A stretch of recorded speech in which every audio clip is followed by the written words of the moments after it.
E aí, gente boa, só se fala de um assunto hoje, hein? Obviamente eu vou falar dele também. O indiciamento do Bolsonaro de mais 36 pessoas pela tentativa de golpe de Estado. Sim, acabou o trabalho da Polícia Federal nessa fase. A investigação foi concluída e a conclusão da investigação acusa formalmente o Bolsonaro e outras 36 pessoas de terem tentado dar um golpe de Estado, inclusive com planejamento de 4 assassinatos.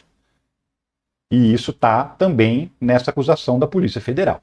Você vai entender comigo aqui tudo, ao invés de ficar horas assistindo televisão, lendo 1000 portais, aqui tem um resumo do que de principal foi noticiado, com aquela explicação para você entender tudo. Que crimes o Bolsonaro cometeu, como ele cometeu esses crimes, quem ajudou, quantos anos de cadeia ele pode pegar, quando ele vai ser julgado e condenado, e quando ele efetivamente vai para a cadeia. E também o Mauro Cid, né? O Mauro Cid hoje ficou cara a cara com Alexandre de Moraes para decidir a delação dele. E ó, o que parece que rolou lá, eu vou falar assim para ninguém nos ouvir, tá? Vou tampar para ninguém fazer leitura labial. Dizem que o Bolsonaro, ou melhor, dizem que o Mauro Cid entregou tudo. O Bolsonaro, inclusive, dessa vez entregou mesmo. E você que já comprou a champanhe, já ajustou o terno, já ajustou o vestido para esse dia glorioso que é a prisão do Bolsonaro, hoje você vai saber quando é que você vai usar esse vestido, quando é que você vai estourar essa champanhe. Vem comigo que eu te explico tudo, que eu sou o Ricardo Mello, sou o explicador-geral da República, e estou aqui para traduzir o politiquês para o bom e velho português. E já te peço também para sentar o dedo no like, para se inscrever no canal, ativar o sininho, para entrar no nosso grupo de WhatsApp, porque lá o conteúdo chega primeiro, link na descrição. E também para participar do financiamento coletivo, porque é ele que mantém esse trabalho aqui todos os dias. Você pode ser membro do canal. Aqui embaixo, ó, do lado do botão da inscrição, tem o Seja Membro. E aqui em cima tem essa chave Pix, essa aqui inclusive é a maneira mais usada. Aqui você colabora quando quiser, com quanto você puder. E se não puder, deixa um like, deixa um comentário inteligente, que tá pago. Mas vamos nessa que eu sei que você quer saber tudo, e eu vou te contar tudo. Olha só. Bolsonaro quebra o silêncio após ser indiciado pela Polícia Federal. Começo, obviamente, com a notícia mais recente, né? O Bolsonaro resolveu falar, e aí ele deu uma entrevista para o portal Metrópolis para se manifestar sobre essa notícia de que ele foi acusado pela Polícia Federal. E o que disse Bolsonaro? Disse isso aqui. O ministro Alexandre de Moraes conduz todo o inquérito, ajusta depoimentos, prende sem denúncia, faz pesca... O ministro Alexandre de Moraes conduz todo o inquérito, ajusta depoimentos, prende sem denúncia, faz pesca probatória e tem uma assessoria bastante criativa. Faz tudo o que não diz a lei, atacou Bolsonaro. Bom, já disse o que ele pensa aí, que ele é um grande injustiçado, o injustiçado geral da República, né? Mas vamos entender se foi mesmo injustiçado. Heleno Ramagem, quem são os indiciados por tentativa de golpe? Veja a lista, e eu vou te mostrar a lista aqui, te explicando rapidamente o papel de cada um. Ailton Barros, capitão reformado do Exército, foi expulso do Exército. E aí é aquele cara que é o morto-vivo, sabe? Ele é dado como morto e a esposa dele recebe a pensão. Então ele continua recebendo a grana do Exército, apesar de ter sido expulso do Exército. Alexandre Castilho Bittencourt da Silva, coronel, ele participou da confecção de uma carta que pressionava o comando do Exército e os altos oficiais do Exército a aderir ao golpe. Como tinha uma resistência, o comandante-geral não queria dar o golpe, criou-se uma insurgência interna no Exército para pressionar os comandantes a aderirem ao golpe. E ele foi um dos que participou desse movimento de tentar dar um golpe dentro do Exército, saca? É por isso que ele está indiciado. Alexandre Ramagem, deputado federal, ex-candidato a prefeito do Rio. Ele foi diretor da Agência Brasileira de Inteligência, a ABIN, né? Ele é um delegado da Polícia Federal e ele participou daquelas missões de vigiar, de fazer arapongagem contra inimigos ou adversários do Bolsonaro. Então, ele também está nessa, porque participou do monitoramento dos adversários. Almir Garnier Santos, almirante da Marinha, que era o comandante-geral da Marinha e o único comandante de força que topou dar o golpe e que ofereceu as tropas. Vamos embora, Bolsonaro, vamos dar um golpe, vamos derrubar isso aí. Amaury Feres Sade é um advogado que frequentava as reuniões no Palácio do Planalto, junto com o Anderson Torres, que era o ministro da Justiça, e é um dos integrantes da equipe que confeccionou aquela minuta do golpe, o documento que seria decretado pelo Bolsonaro para dar o golpe de Estado. Então, era o do jurídico. Anderson Torres, ex-ministro da Justiça, também, né, pelo conjunto da obra. Desde aquele episódio que a Polícia Rodoviária Federal ficou parando eleitores do Lula na eleição, até as ações dele na confecção da minuta do golpe, na preparação para dar o golpe, tudo isso tem envolvimento dele, por isso é indiciado. Anderson Lima de Moura, outro coronel que participou daquela carta que tentava dar um golpe dentro do Exército. Ângelo Martins Diniz, major da reserva, chegou a ocupar o cargo de direção no Ministério da Saúde na gestão de Eduardo Pazuello. Ele era da estrutura dos militares golpistas. Augusto Heleno, sim, o catatal golpista, ex-ministro do Gabinete de Segurança Institucional. Esse aí, ó, é o número 2 do golpe. Só está abaixo do Bolsonaro. E assim, ó, ombro a ombro, quer dizer, ombro a ombro não, né? Porque ele é baixinho, o Braga Neto é grande, mas quase ombro a ombro, o Braga Neto como número 2, os dois, poderia chamar os dois de número 2 nesse caso, do golpe de Estado. Bernardo Romão Correia Neto, coronel, ele também participava de um grupo que incitava militares de baixa patente, soldado, sargento, cabo, tenente, a galera que ainda não é do alto oficialato, para criar uma rebelião interna dentro do Exército e forçar o comando a aderir ao golpe. Carlos César Moretson Rocha, engenheiro. Esse cara foi contratado pelo partido do Bolsonaro para fazer um laudo falso alegando que as urnas eletrônicas não eram confiáveis. Esse laudo foi usado pelo PL para contestar o resultado das eleições. De acordo com esse laudo, as urnas em que o Bolsonaro perdeu não valiam, as que ele ganhou valiam. Está indiciado. Carlos Giovanni Delevati Passini, coronel que também participou daquela tentativa de insurreição dentro do Exército. Cleverson Ney Magalhães, coronel da reserva do Exército e ex-oficial do Comando de Operações Terrestres. É a galera que discutiu com o Bolsonaro o plano de colocar o golpe em prática e que ia colocar as tropas para poder prender Xandão, para fazer tudo aquilo. Estevão Teófilo Gaspar de Oliveira era o comandante do Batalhão de Operações Terrestres, inclusive fez uma reunião com o Bolsonaro em que o Bolsonaro apresentou para ele a minuta do golpe, antes de apresentar para os 3 comandantes das Forças Armadas. Fabrício Moreira Basso, outro que participou da tentativa de insurreição dentro do Exército. Felipe Garcia Martins, ele era assessor da presidência, advogado, que também participava daquele núcleo que elaborou a minuta do golpe, o decreto golpista que o Bolsonaro não chegou a assinar. Fernando Cerimedo, esse sujeito é um argentino que fez uma live que foi divulgada aqui no Brasil pelos bolsonaristas, e nessa live ele apresentava um monte de documento fajuto dizendo que as urnas eletrônicas não eram confiáveis. Então, a extrema-direita brasileira pegou essa live do argentino, lá, até na Argentina estão falando, e espalhou absurdamente. E aí o que a polícia diz é que esse sujeito fez isso de forma encomendada. Giancarlo Gomes Rodrigues, subtenente do Exército e um dos caras que fazia a arapongagem, que vigiava os inimigos do Bolsonaro. Guilherme Marques de Almeida, você lembra de um coronel, um tenente-coronel, que quando a polícia chegou na casa dele, ele desmaiou? Então, ele é comandante do Batalhão de Operações Psicológicas de Goiânia. Esse que desmaiou de medo diante da polícia também foi indiciado. Hélio Ferreira Lima, ele era ajudante de ordens do Bolsonaro, braço direito, executava as tarefas que o Bolsonaro mandava diretamente. O próprio Jair Bolsonaro, o chefão da gangue. José Eduardo de Oliveira e Silva, um padre. Esse padre também participava das reuniões golpistas que elaboraram a minuta do golpe. Ele também trabalhava no núcleo jurídico, vamos dizer assim. Laércio Vergílio, um general também envolvido nesse esquema de tentar instigar os militares a dar golpe. Marcelo Bormevetti, policial federal que trabalhava na ABIN paralela e que ajudava a vigiar, a monitorar os desafetos do Bolsonaro clandestinamente. Marcelo Costa Câmara, que também era ali da ajudância de ordens, braço direito do Bolsonaro. Mário Fernandes, esse é o responsável pelo plano de assassinar o Lula. Esse era o cara que comandava o time que ia assassinar o Lula, o Alckmin e o Alexandre de Moraes. É um dos mais radicais entre os militares. Esse tipo golpista, presidente do sindicato dos golpistas, saca? É esse sujeito aí. O Mauro Cid, olha ele aí, o Mauro Cid, ajudante de ordens, que era o cara que fazia toda a comunicação do Bolsonaro com as pessoas que estavam ajudando a tentativa de dar o golpe. Newton Diniz Rodrigues, general do Exército, suspeito de participar da trama golpista, inclusive ali ajudando os kids pretos. Paulo Renato de Oliveira Figueiredo Filho. Sabe quem que é esse cara? Paulo Figueiredo. Ele é neto do Figueiredo, lá o ex-presidente da ditadura militar, o último.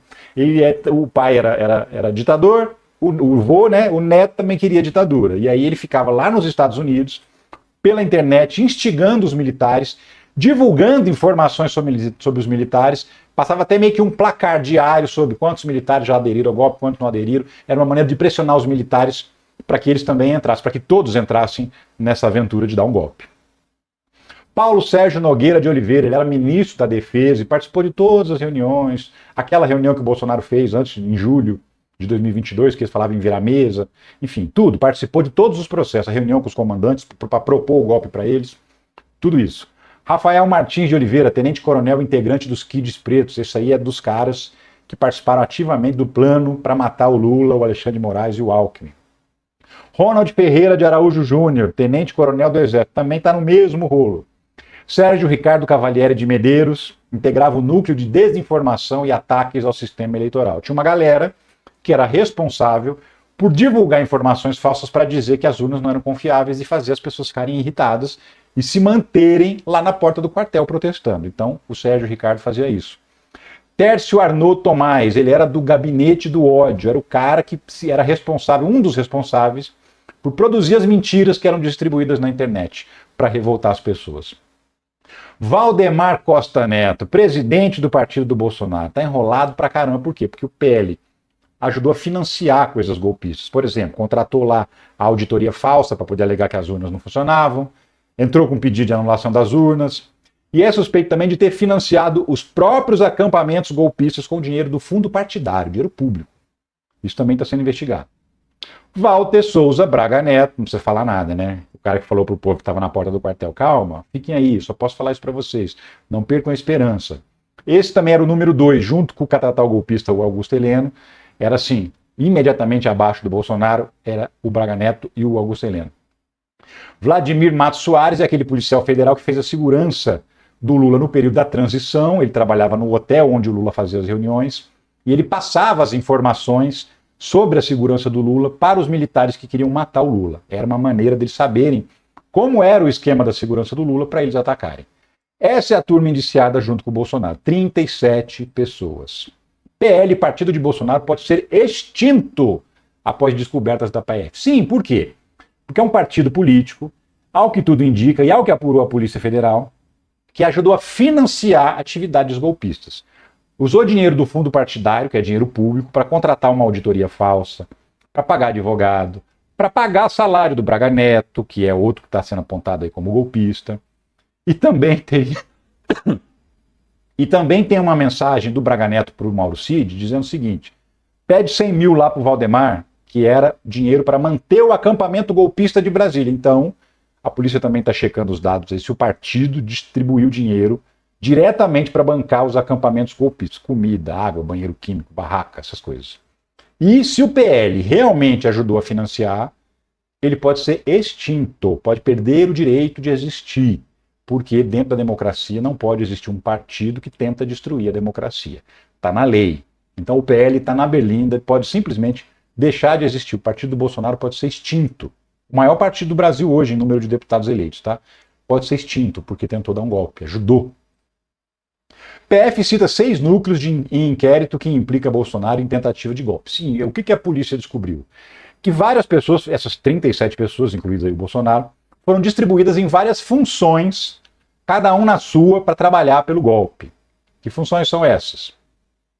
Núcleo de desinformação e ataques ao sistema eleitoral, ou seja, aquela galera que era responsável por produzir fake news e distribuir na internet para revoltar o povo e também para revoltar os militares. Núcleo responsável por incitar militares a aderirem ao golpe de Estado. Era aquela galera que ficava tentando forçar o comando do exército e convencer militares de baixa patente a aderir ao golpe, ou seja, criando ali dentro do exército um golpe interno. Núcleo jurídico. Os advogados que eram os responsáveis por elaborar a minuta do golpe.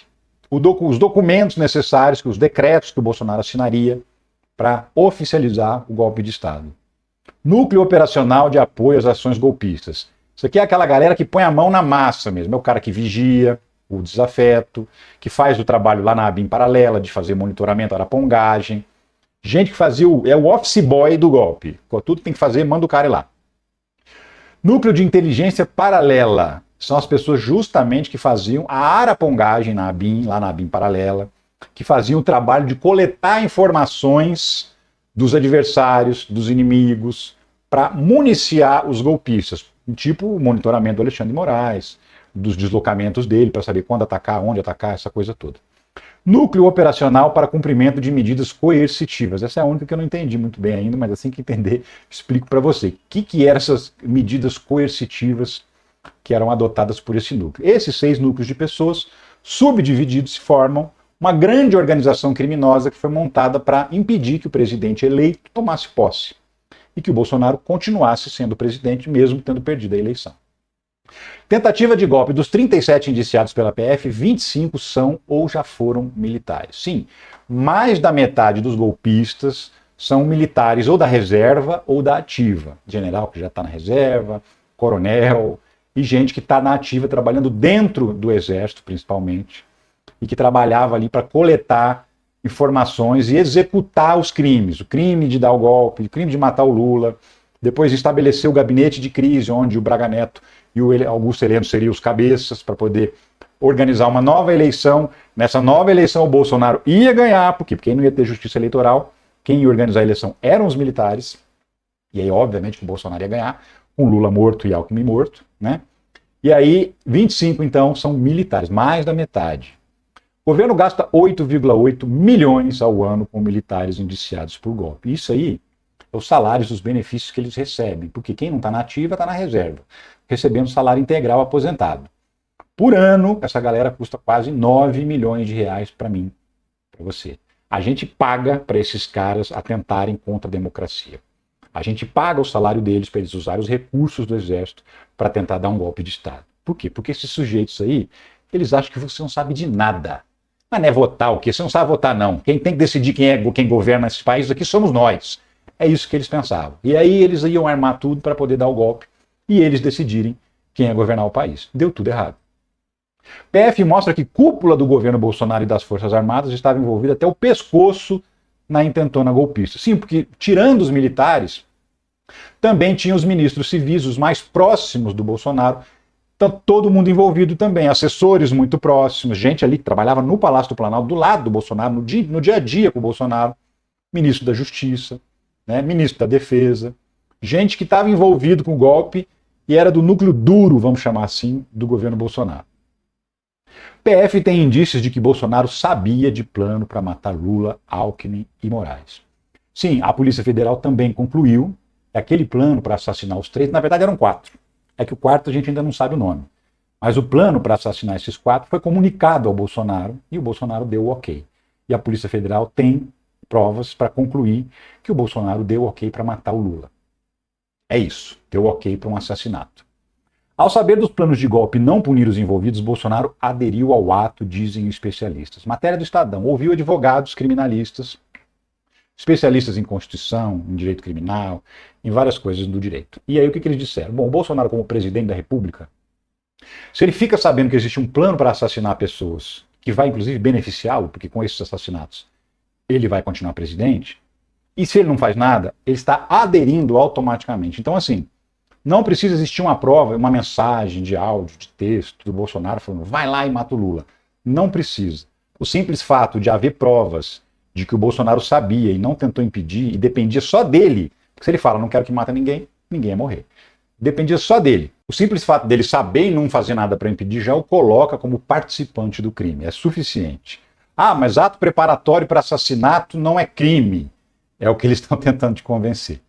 O ato preparatório para o homicídio comum, simples, não gosto do meu vizinho, vou matar ele, vou me preparar para matar meu vizinho, aí no meio do caminho eu desisto. Aí a polícia descobre que eu cheguei a elaborar um plano. Isso não é crime de fato. Porém, neste caso, as mortes das autoridades, elas representavam um passo do golpe de Estado. Era preciso matar o Lula, matar o Alckmin, matar o Alexandre de Moraes, não porque eles antipatizavam com os 3, mas porque para dar o golpe era necessário matá-los. Então, nesse caso, o ato preparatório não é para o homicídio que vai ser julgado, é o ato preparatório para o golpe. Porque tentar um golpe de Estado já é crime. Não precisa concluir. Até porque se concluir, você não vai punir o cara, né? Se ele deu o golpe, deu certo, ele virou o presidente, prende todo mundo, tortura todo mundo, mata os adversários, ninguém vai colocar um golpista na cadeia. O crime de tentativa de golpe de Estado só pode ser punível porque ele é uma tentativa, porque ele deu errado. E ele é crime, e crime grave, tá? O que é indiciar? Bolsonaro pode ser preso? Entenda os próximos passos do inquérito do golpe. Então, indiciar é acusar. É antes de denunciar e antes dele ser réu. A polícia fez a investigação, fez as perícias, ouviu depoimentos, levantou documentos, concluiu que o Bolsonaro realmente cometeu esse crime. Ou são 3 crimes, na verdade. E aí ela acusa, ela entrega, ó, o Bolsonaro fez isso, eu tenho provas, está aqui. Ela entrega para o relator. Quem que é o relator? O Alexandre de Moraes. Porque todo inquérito que corre no Supremo Tribunal Federal tem um ministro que é o relator, que é o supervisor. Numa investigação normal, o delegado é o presidente do inquérito, não tem ninguém acima dele. Ele toma todas as decisões. Eu quero uma perícia, eu quero ouvir o depoimento do fulano. Ele toma todas as decisões e não precisa perguntar para ninguém. Só, por exemplo, quebrar um sigilo, ele tem que pedir autorização para a justiça. Fora isso, ele comanda a investigação. Quando essa investigação ocorre sob supervisão do STF, todo esse trabalho do delegado é igual, só que ele é supervisionado por um ministro. Então, todos os passos que ele vai dar, ele tem que informar o ministro para o ministro saber se pode dar ou não pode, e depende de autorização do ministro. O Alexandre de Moraes é o relator, então ele, de verdade, é o presidente do inquérito. Agora a Polícia Federal já encaminhou o relatório acusando o Bolsonaro de ter cometido crime de golpe de Estado, de abolição violenta do Estado Democrático de Direito e de organização criminosa. O que acontece daqui para frente? Xandão vai pegar este documento, bateu na mesa dele, ele encaminha direto para a Procuradoria-Geral da República. Paulo Gonet, agora você pode começar a pegar no pé do Gonet, porque agora o documento provavelmente lá para segunda-feira vai estar na mão dele. Aí, conta 15 dias. Esse é o prazo que o Ministério Público tem para avaliar todos os documentos do inquérito, são 800 páginas de relatório, e falar, ok, achei que está aprovado realmente, ou não, quero mais alguma investigação, quero mais algumas diligências, ou ele diz, não, isso aqui é tudo bobagem, vou mandar arquivar. Ele tem 15 dias para fazer isso. Aí vamos imaginar que ele concorda com a Polícia Federal e falar, ok, vamos denunciar o Bolsonaro à Justiça por esses 3 crimes. Então ele apresenta a denúncia para o Supremo Tribunal Federal. Aí essa denúncia volta para o relator, que é o Alexandre de Moraes. Abre-se um prazo de 15 dias para a defesa dos 37 apresentar lá os argumentos para defendê-los. Os advogados vão dizer, não tem que tornar os caras réus, eles não fizeram nada, isso aí era tudo brincadeira de criança e tal.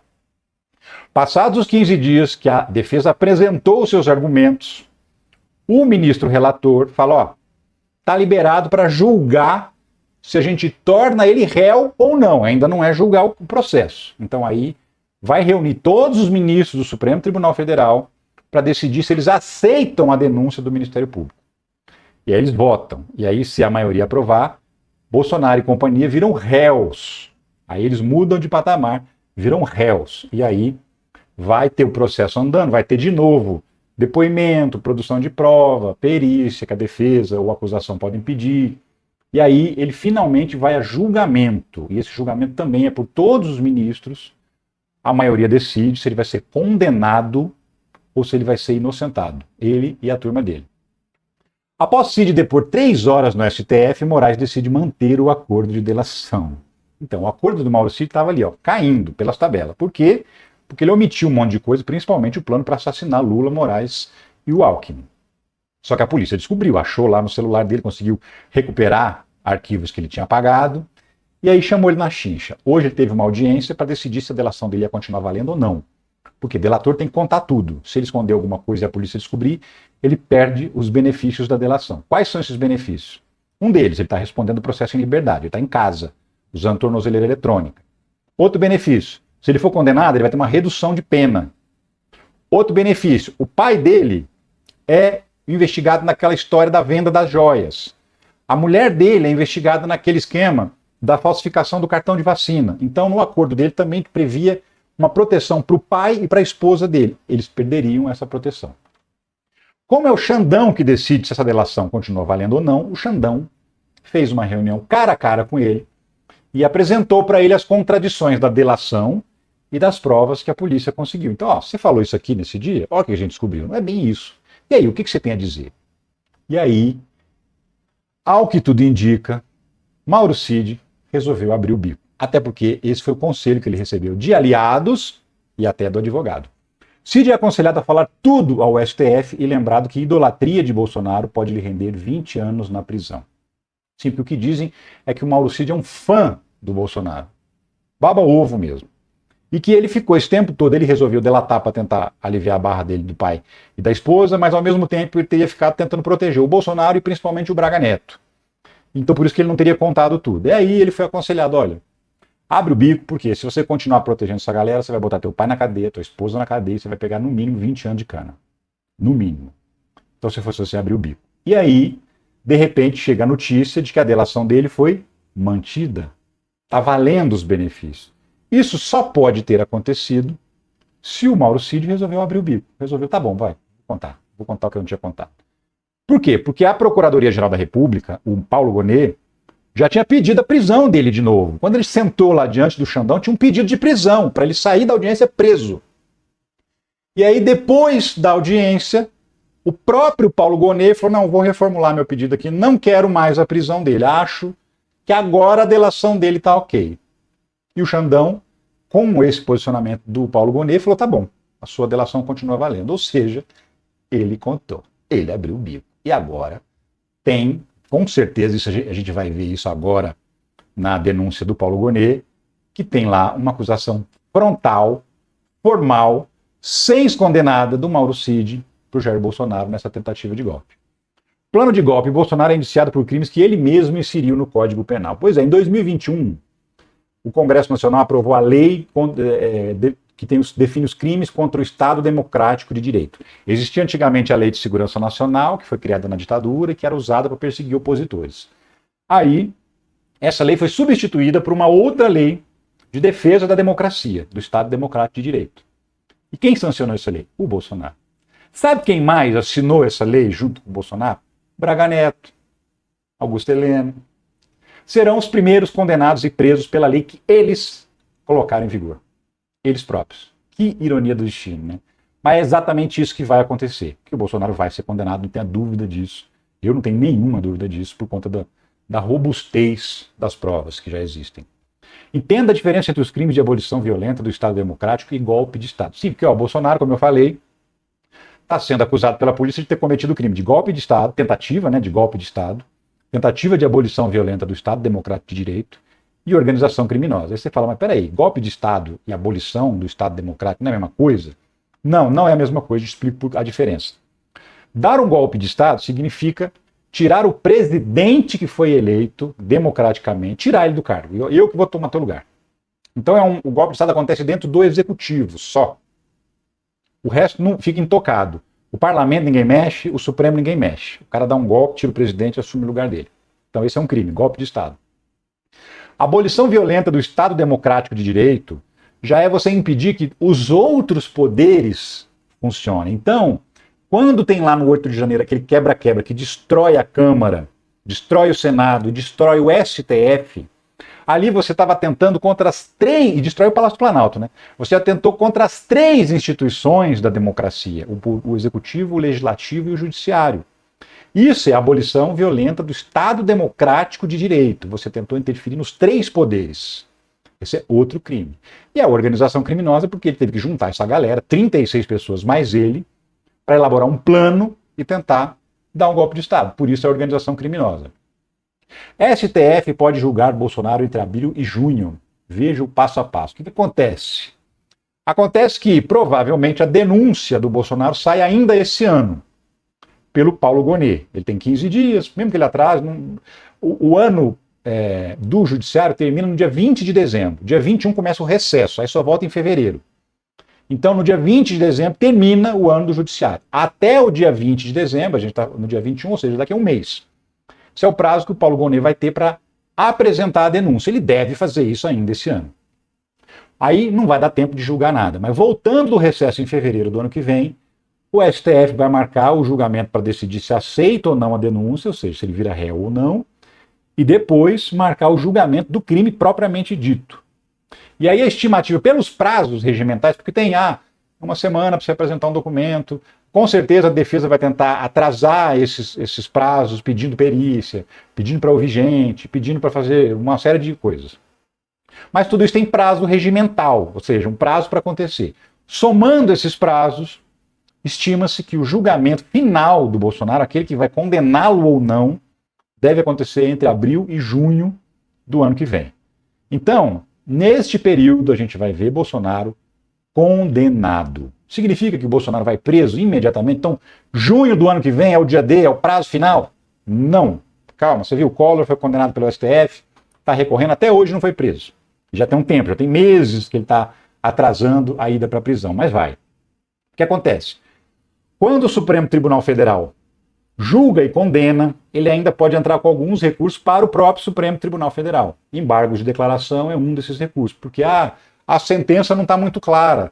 Tem um parágrafo da sentença que eu não entendi. Então a defesa entra com um pedido para que o STF explique, reorganize as ideias e fale, ó, essa parte aqui da sentença não está clara, vamos deixar claro. Então tudo isso é recurso protelatório, é recurso que vai atrasar o transitado em julgado, que a gente diz que é quando não há mais possibilidade de recurso. Então, ele deve ser condenado até junho do ano que vem, aí vai entrar com embargo de declaração, vai entrar com todos os recursos possíveis e imagináveis, pode atrasar essa prisão propriamente dita em ainda mais 6 meses, um pouco mais. Por isso que eu acho que cadeia ele ainda não vai em 2025, mas em 2026, muito provavelmente no primeiro semestre, qualquer recurso que tenha já vai ter sido julgado e ele vai em cana. Aí sim, recolhe o boneco, não vai para Papuda, os militares vão para presídios militares, os outros civis, que são ministros, assessores, podem sim ir para Papuda. O Bolsonaro não vai para Papuda, porque o Bolsonaro é ex-presidente, ele tem direito a uma prisão especial, do mesmo jeito que o Lula ficou preso na sede da Polícia Federal. O Bolsonaro, por ser ex-presidente e por ser militar, possivelmente vai cumprir pena num presídio militar. Possivelmente. Certamente vai ser um presídio especial, não vai ser na Papuda. E muito provavelmente vai ser dentro de um presídio militar. Se bobear, vai cumprir pena com o maior fã dele, que é o Mauro Cid. Enfim. E quantos anos Bolsonaro pode pegar? Tentativa de golpe, crimes atribuídos pela PF a Bolsonaro somam 30 anos de prisão como pena máxima. Sim, por quê? Porque golpe de Estado, quer ver? Aqui embaixo tem golpe de Estado, 4 a 12 anos de prisão. Tá aqui, ó. Então, vamos pegar lá a pena máxima, 12 anos. Tentativa de abolição do Estado Democrático de Direito, 4 a 8 anos, pena máxima. Então, 8, 12 mais 8, 20. Organização criminosa, 5 a 10 anos. Então, ele pega 10. Então, 20 mais 10, 30 anos. Essa é a pena que o Bolsonaro pode pegar só por esses 3 crimes. Ainda não está incluído lá a venda das joias, não está incluído a falsificação do cartão de vacina, não está incluindo os inúmeros processos que ele responde pelas coisas que ele fez na presidência. Somente esses 3 vão dar, provavelmente, 30 anos de cadeia para o Bolsonaro. E aí o Bolsonaro sendo condenado, hoje ele está inelegível até 2030. Bolsonaro sendo condenado em 2025, a inelegibilidade dele passa para mais 8 anos para frente da data da condenação. Então, se ele for condenado, transitado em julgado, sem possibilidade de recurso, que é quando ele realmente vai para a cadeia, no primeiro semestre de 2026, conta mais 8 anos, ou seja, 2034, e ele está inelegível também até esse período de 2034. Então aí você pode dizer que Bolsonaro está totalmente finalizado. Sua carreira política já era, sua desmoralização é total, ele vai em cana, não vai ter para ninguém. E é isso que a gente vai ver daqui para frente. Acho que eu esclareci suas dúvidas. Não? Se não esclareci, pergunta aqui nos comentários, pergunta lá nas outras redes, manda direct para mim que eu esclareço. Eu fico por aqui, mas eu volto a qualquer momento com mais informações sobre esse e outros casos da política brasileira. Entra no canal do WhatsApp que você recebe as novidades primeiro. Deixa o like aí, deixa um comentário. Um abraço para você e tchau.